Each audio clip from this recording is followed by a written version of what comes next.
All right, real quickly, this video is about the Egyptian royal African grace, the pure masculine transcendent hero, Falcon Order, okay, and what kind of people it produces. The Pharaoh, it's a reproductive cycle.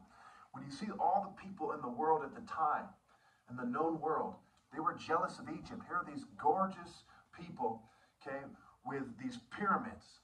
The gay guys wanted to have sex with the men. The females wanted to have sex with the men. The guys wanted to kill these guys and to replace them and to be the guys who kind of subdue the locals in the area. Okay. So what you see here is how Egyptians are depicted is not how they looked at first. Again, I tell you, how Egyptians are depicted as gay and cartoonish in the movie with Ramses and Moses, the cartoon about that. In the old Hollywood movies where they were depicted as white guys with makeup. This is not how the original Egyptians looked. This is how the later guys looked when people like Atum and Hapi and Amen became popular. Imhotep, okay? This was after the first dynasty was betrayed.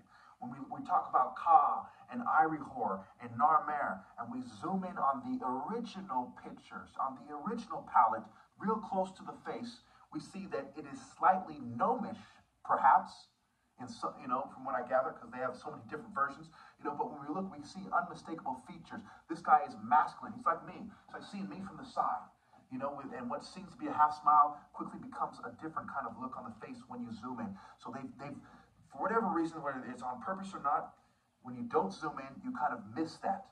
And they've put it that way. And I've seen everything from little dwarf-looking Narmer interpretations to gay ones to white Nordic-looking ones. He didn't look nothing like that. He looked basically like me.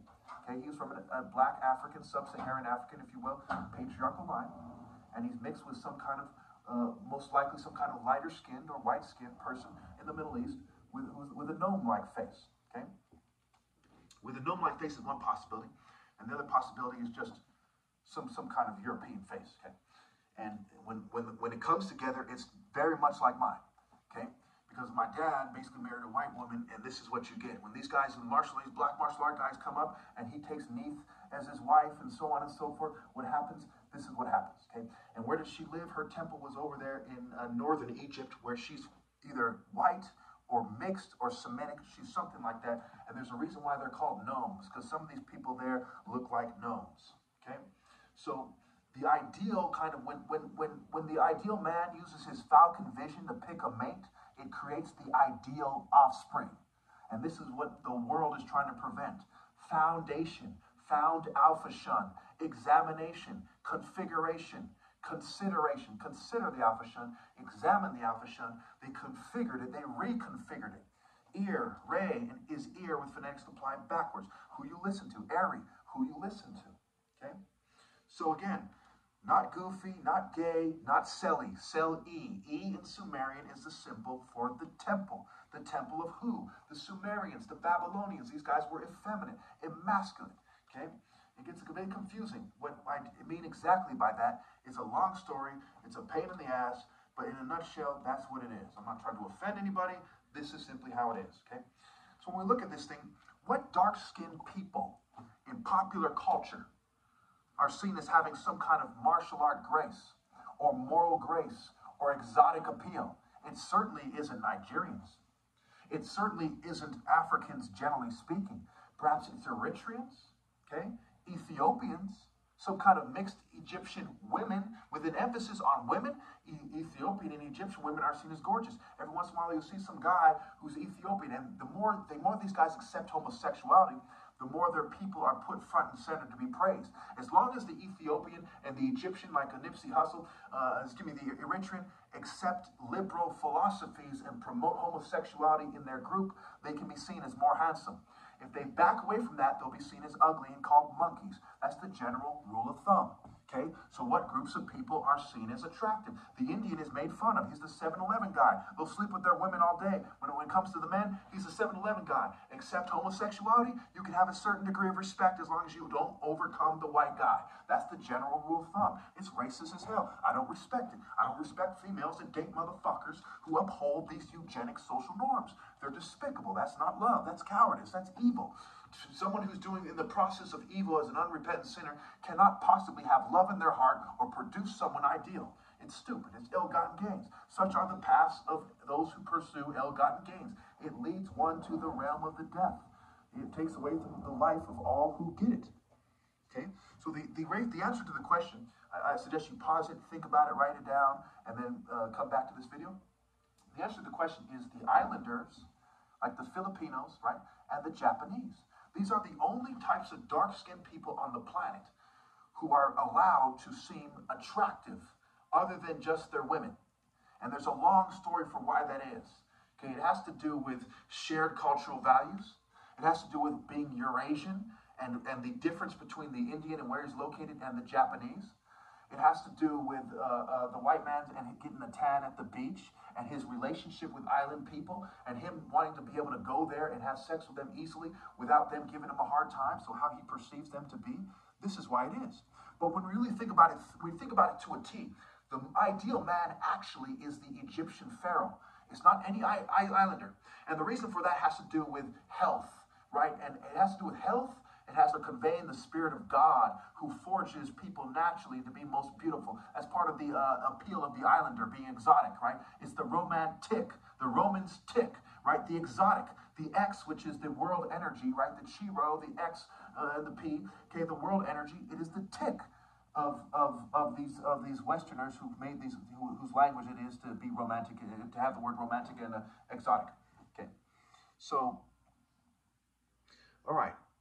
So basically, again, it is, in the West, again, anime meant, animas meant spirit, and anime, and animation, and animism, and animals. Okay, did they worship animals? Absolutely. Okay, you had the panther and the dolphin with Dionysus. You had Hera and the panther. Okay, you had Zeus and the eagle and the bull. You had Pan and the goat. You had Mars and the woodpecker and the wolf, and so on and so forth, right? Wolf backwards is flow. Even Mars is a play on words for rams, okay? And of course, that goes back to astrology and so on and so forth. It's very much part of their history of who they are and how, more importantly, perhaps how they were forged to be and how to look and how they behaved, which made it so they were either, quote unquote, good looking or less good looking. And it determined who was, quote unquote, better looking.